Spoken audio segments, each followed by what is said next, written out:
Olá, pessoal, tudo bom? Me chamo Jéssica Oliveira, sou enfermeira, pós-graduanda na área de ginecologia e obstetrícia. Vim aqui ministrar para vocês um mini curso. Hoje eu vim falar para vocês um pouco sobre os impactos que o coronavírus, que é a nossa atual pandemia, vem trazendo sobre a mulher gestante, né? Quais são as recomendações e precauções que deve se ter diante dessa mulher. Então, a nossa temática de hoje é assistência à gestação e ao parto, principais cuidados e recomendações para mulheres frente ao Covid-19. Quero recapitular um pouco sobre o que é, né, o Covid-19, qual é os conceitos, quais são os conceitos, qual é o tipo de transmissão, as principais recomendações, como é feito o diagnóstico, né, o nosso protocolo que a gente tem que seguir da OMS, só para a gente dar um pouquinho de recapitulada. Eu sei que muita gente já sabe, né, está cansado de saber, mas a gente precisa falar um pouco para ter um bom entendimento posteriormente, tá? Então tá aí o Covid-19, é um vírus de infecção respiratória, tá? É um novo agente. Jéssica, como assim um novo agente? O vírus, ele na verdade, ele existe há muitos anos, né? Então, assim, foi em meados de 2019, no final do ano, esse vírus ele sofreu uma mutação, né? Se transformou em um novo agente, dando início aí aos primeiros casos na China, né, na cidade de Wuhan. Foi notificado em 31 de dezembro os primeiros casos, e aí rapidamente a gente já se viu como pandêmico essa infecção, esse vírus de disseminação muito rápida, né? Então, foi dado o nome de Covid-19, coronavírus devido à sua forma, né, que ele é, algumas pessoas já devem ter visto, ele é em forma de coroa. Então, aí vem esse nome, coronavírus. E quais os sintomas da Covid-19? Os sintomas, eles são bem característicos de uma síndrome gripal, aquele resfriadinho mesmo que a gente tem, aquela gripezinha clássica, né? E os sintomas são tosse, coriza, febre, dor de garganta. E há um sintoma clássico e nítido que a gente pode estar diferenciando aí de síndrome gripal para o COVID, que é a dificuldade de respirar. Como o coronavírus ele causa a infecção respiratória, ele agride diretamente os pulmões, então existe essa diferença, né, entre a síndrome gripal, aquele resfriadinho, para o coronavírus, que é essa dificuldade de respirar. Então, se torna assim um sintoma mais importante dessa infecção, a dificuldade realmente de respirar, e é o que vai distinguir, né? Quando a gente começa a achar tão semelhante da síndrome, a gente distingue realmente pela dificuldade de respirar. E qual a forma de transmissão? Né? Nós sabemos que a transmissão do vírus ele é bem rápida, ele é uma transmissão, disseminação bem flash, vamos dizer assim, né? No piscar de olhos, e é por contato. Mas como esse contato? Ah, Jéssica, então quer dizer que se eu tocar na mão de alguma pessoa que esteja infectada, eu já contraio o vírus? Não. O vírus ele precisa de uma porta de entrada para entrar no nosso organismo. Qual seria essa porta de entrada? Boca, nariz e olhos. Então, se você toca em alguém que está contaminado, né, alguma superfície que esteja contaminada, e leva assim essa mão contaminada para a boca, para o nariz e para os olhos, aí o vírus vai ter uma porta de entrada para infeccionar o nosso organismo. Então, só o toque ele não vai contaminar. Aí entra a questão da importância de lavar as mãos, né? Para a gente quebrar a disseminação naquela higienização, né? Para a gente criar a barreira para esse vírus não conseguir uma porta de entrada para o nosso organismo. Então, a transmissão acontece de uma pessoa doente para outra, ou por contato próximo, ou por meio de toque ou aperto de mão, gotículas de salivas, espirro, tosse, catarro, objetos contaminados como celular, balcões, mesas, maçanetas, brinquedos, teclado. Então, todos, aqueles objetos que são contaminados, você pode estar aí tocando e fazendo com que esse vírus adentre o seu organismo. Por isso, a importância da higienização, tanto das mãos como das superfícies. Diagnóstico. Como é feito o diagnóstico do Covid-19? Primeiramente, a princípio, o profissional de saúde ele deve fazer uma triagem. Então, como é que funciona a triagem? É realizado uma avaliação, né, uma investigação dos sinais e sintomas desse paciente. Há uma verificação da presença de critérios clínicos. Quais são esses critérios clínicos? Os sinais e sintomas clássicos que podem dar como suspeita de Covid. Então, tá lá o paciente, você tem febre, você tem coriza, você está com dificuldade de respirar, e ele se enquadra nesses sintomas característicos da Covid. Então, aí ele é solicitado lá a testagem para o Covid-19. Então, ele precisa ter tido um quadro respiratório agudo, caracterizado por sensação febril ou febre, que pode ou não estar na hora da consulta, que ele pode relatar que não está tendo naquele momento aquela febre, mas que teve ontem ou anteontem, que ele pode não estar com falta de ar, mas que 2, 3 dias atrás ele teve um quadro de falta de ar, né, um desconforto respiratório, ele se sentiu com uma saturação que estava hipossaturando, uma saturação baixa do normal, questão de mais ou menos 95%, né? Então, para esse paciente ele realizar essa testagem, ele precisa se enquadrar nos critérios clínicos para o Covid-19. Não basta a gente chegar lá e dizer que quer fazer o teste que vão solicitar, não, tá? A gente tem que se encaixar nos critérios e na triagem. Caso o paciente apresente os sintomas, o profissional de saúde irá solicitar os exames laboratoriais, que tem o exame de biologia molecular, que é o que diagnostica tanto a COVID como a influenza ou algum vírus essencial respiratório. Existe o imunológico, que é o teste rápido, né, que detecta ou não a presença de anticorpos em amostras coletadas somente após o 7º dia de início dos sintomas. Então, como é que é feito? Você está lá, apresenta os sintomas há mais ou menos 7 dias, e aí é o tempo que o seu corpo levou para produzir anticorpos para combater essa infecção. Então, aí o teste imunológico ele vai detectar se há presença desses anticorpos para detectar que você está com a infecção.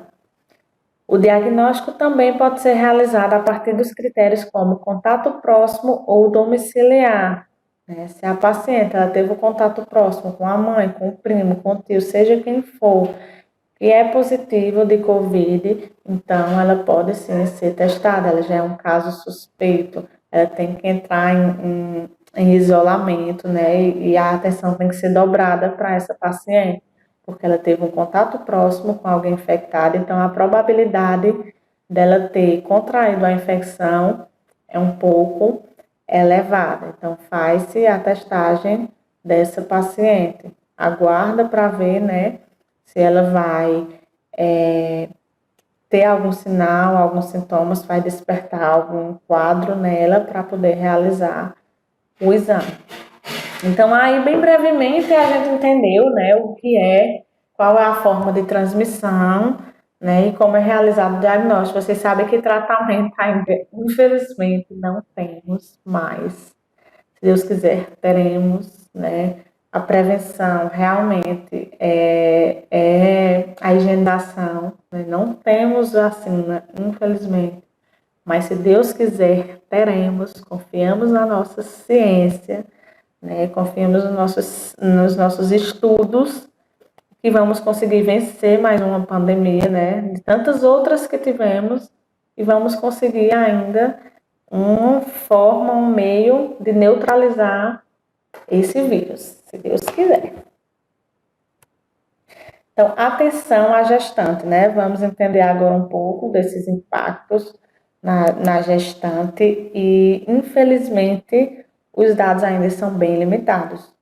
Por o coronavírus ser um vírus novo, né, um agente novo, então não há nenhuma evidência, né, de que as gestantes elas corram mais riscos, não há nenhuma evidência que prove que essas gestantes são um grupo de risco, como, por exemplo, os idosos, né, não há nada que comprove ainda que essas gestantes são um grupo de risco, não há.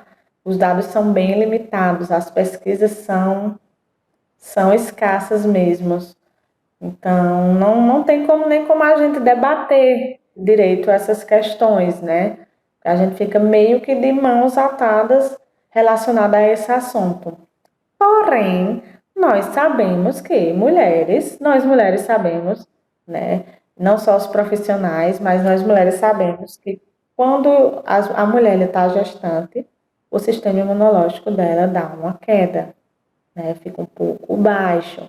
Então, assim, é bem provável que o coronavírus ele se instale mais severamente nessa gestante, por questões de mudanças fisiológicas e imunológicas no corpo dessa mulher. Então, é bem provável aí que a mulher ela vá ter uns sintomas mais crônicos, né? Sintomas mais severos. Porém, ainda não há evidências, são suposições, né? São no momento achismos. E quais são as precauções que essas gestantes elas devem ter? As precauções, pessoal, são as mesmas, né? São as mesmas precauções de qualquer outra pessoa. Lavar as mãos com álcool em gel, água e sabão, né? Manter espaço, distanciamento social, evitar tocar olhos, nariz e boca, que são porta de entrada. Praticar a etiqueta respiratória. Como é essa etiqueta respiratória? Cobrir o nariz e a boca, com o uso de máscaras. Caso for espirrar, caso for tossir, coloca o antebraço, né, para evitar a disseminação dessas gotículas. Se tiver tosse, febre, dificuldade de respirar, procurar uma assistência médica, né? Seguir as instruções das autoridades sanitárias do local. E o mais importante, nenhuma gestante, independente de pandemia, independente de disseminação de vírus, deve parar as rotinas e acompanhamentos médicos. Então, as gestantes, elas devem seguir suas rotinas médicas, devem seguir as rotinas vacinais, os exames de rotinas.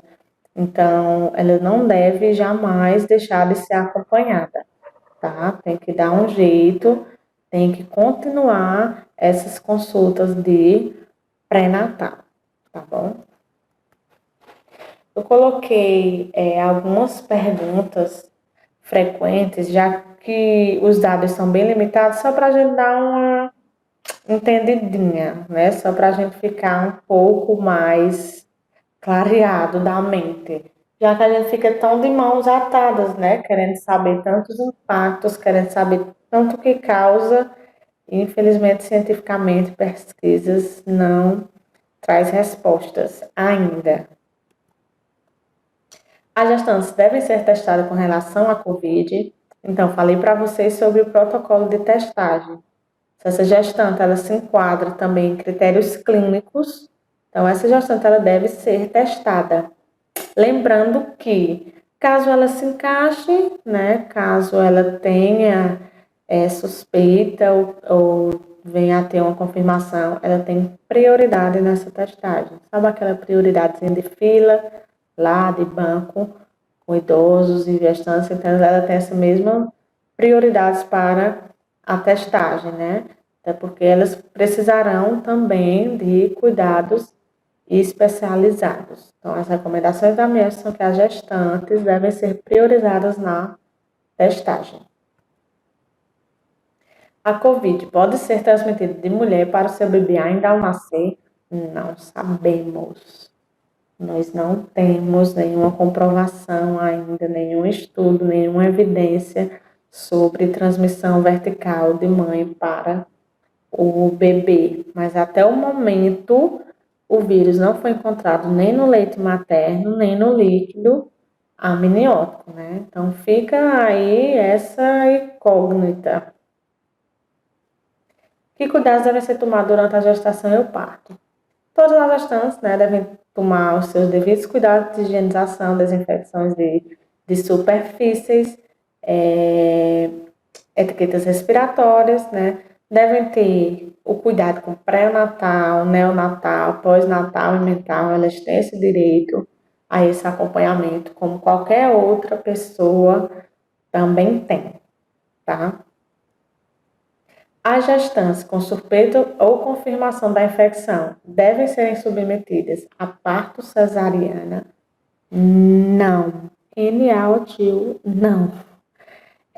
Mesmo parto cesariano hoje sendo de alto índice, a OMS ainda aconselha, né, que o parto cesariano deve ser utilizado apenas justificado clinicamente, né, por indicação obstétrica. A melhor via ainda para parto, tanto para criança quanto para mãe, é a via vaginal. Leva-se em consideração que a mulher tem seu livre direito de escolha. A mulher pode optar por ter cesariana, né? Então leva-se em consideração a preferência da mulher e as indicações obstétricas. As mulheres infectadas pelo Covid podem amamentar? Sim, né? Como eu falei para vocês, até o momento não foi encontrado o vírus no leite materno.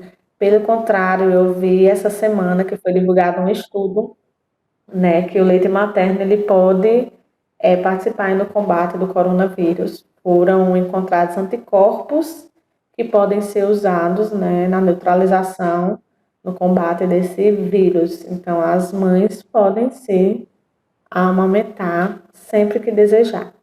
Lembrando que a amamentação ela é indicada exclusivamente pelo menos até os 6 meses. Então, não deve ser tirada de hipótese alguma essa questão de amamentação. Elas devem praticar a etiqueta respiratória, usando máscara quando disponível, lavar as mãos antes e após tocar o bebê, limpar e desinfetar superfícies que tenham tocado. Posso tocar e segurar meu bebê se tenho Covid? Sim, o contato próximo à amamentação ajuda no crescimento do bebê. A gente sempre tem que estimular esse vínculo, né? Mãe e filho, esse contato mãe e filho. Você deve ter apoio para amamentar com segurança, com boa etiqueta respiratória, segurar seu bebê diretamente pele contra pele, compartilhar o quarto com seu bebê. Deve lavar as mãos antes e após tocar o seu bebê e manter as superfícies limpas. Então, se a mãe ela se sente segura em amamentar o bebê, então não há por que ela também ter esse contato, esse vínculo com a criança, desde que siga todas as recomendações, né, e as precauções para não vir aí contaminar esse bebê. Tenho Covid e me sinto muito debilitada para amamentar meu bebê diretamente. O que posso fazer? Mesmo debilitada, né, as mães elas se sentem mais nessa questão insegura, né, tem aquele medo, aquele receio que possa vir a contaminar o bebê, né? Com razão, a gente tem esse medo mesmo, né? Mas se a mãe ela se sente debilitada, ela se sente insegura, né? Ela não consegue amamentar, ela tem aquele medo, essa mãe ela deve ter apoio, né, para fornecer esse alimento ao bebê, já que o leite materno é o mais indicado. Então ela pode estar desmamando esse leite, ela pode fazer uma relactação ou procurar uma doação de leite humano, se possível, aí na cidade, né? Então, ver uma opção que seja melhor para a mãe, seja possível e seja aceitável para estar alimentando esse filho, né? Levar em consideração sempre a situação melhor para a mãe e a criança, tá ok? Até aí nós vimos que não sabemos sobre transmissão vertical, mãe e filho. Vimos que pode sim amamentar, né? Não há indício de vírus no leite materno nem no líquido amniótico, né? Ainda não se sabe se esse vírus ele pode trazer alguma complicação para esse bebê, como complicações cognitivas, complicações de desenvolvimento, complicações de desenvolvimento ósseo ou muscular, ainda não se sabe. São dados bem limitados, não temos estudos científicos. Hoje estão focando mais em estudo para tratamento, né, para prevenção. Então, assim, é bem ralo essas informações que nós temos, né? Mas nós temos uma base de informações suficiente para que a gente consiga não disseminar esse vírus, para que a gente consiga dar um suporte para essa mãe, né? Um apoio para a gente conseguir tranquilizar e apoiar essa mãe, não quebrar esse vínculo, né, que ela deve ter com o filho, não quebrar esse aleitamento, não podemos romper de forma brusca esse vínculo mãe-filha, esse aleitamento. Até aí, a gente ainda não tem uma certeza de qual impacto esse vírus traz no organismo da gestante, né? Não tem como a gente falar bem sobre isso, né? Até agora, as únicas evidências que a gente encontrou foi somente sobre essas situações de aleitamento, de vínculo, não, até agora não teve transmissão vertical, até agora não se sabe de complicações. Então, saberemos brevemente, né? Com o passar do tempo, vai tendo esses desenvolvimentos científicos. Mas até então, a gente fica um pouco de mãos atadas, né? Aí, um pouco cheia de incógnitas, sem saber como lidar com essas situações. Então, meio que é isso, né? Está em suas mãos evitar que o coronavírus se espalhe, né? Façamos as nossas partes, cuidando da gente, a gente cuida dos outros também, a gente evita que outras pessoas também sejam contaminadas. Precisamos levar um pouco mais a sério. Tem muita gente que realmente não leva a sério, não acredita que o vírus seja tão severo assim. Isso causa maior disseminação, né? Então, zelemos sempre pela nossa saúde, saúde em primeiro lugar, né? E façamos a nossa parte. Proteja-se tomando precauções, previna-se com informações confiáveis, exerça solidariedade apoiando as outras pessoas. Espero que vocês tenham gostado. Infelizmente, foi um assunto bem breve, né? Gostaria de ter milhões e milhões de evidências científicas para falar para vocês, mas infelizmente foi bem breve. Espero que vocês tenham absorvido e tenham tido um pouco mais de conhecimento acerca desse assunto. Qualquer dúvida pode deixar aqui, que eu vou responder a todas as dúvidas. Quem quiser me procurar, só me seguir no Instagram, Jéssica Oliveira, JSSICA, _ ENF, ENF, Jéssica Oliveira, _ ENF. Qualquer solicitação, qualquer informação que quiser, qualquer dúvida, pode mandar no meu direct. Eu estou sempre aberta a conversar, tá? Eu estou sempre aberta à educação e saúde. Estou sempre postando informações, estou sempre postando tudo relacionado à saúde e à enfermagem. Então, precisando, podem me procurar lá, qualquer coisa, disponibilizo meu número pessoal, tá? Estou sempre aberta e disponível. Espero que vocês tenham gostado e até a próxima. Fiquem com Deus.